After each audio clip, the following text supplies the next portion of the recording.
занятий. Это вот именно основные требования при употреблении токсикоманических средств.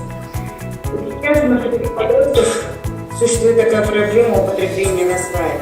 В 2017 году был издан указ о запрете употребления, и даже на самом все равно бабушка с прилавка, вы знаете, да, что продают этот насвай и получают потребители. Спасибо, Зульфия Рафиковна. Вы, надеюсь, что родители приняли к сведению, вы дали очень хорошую информацию по использованию разных наркологических средств. Сәлеметсіздер ме құрметті ұстаздар, құрметті студенттер, құрметті ата-аналар.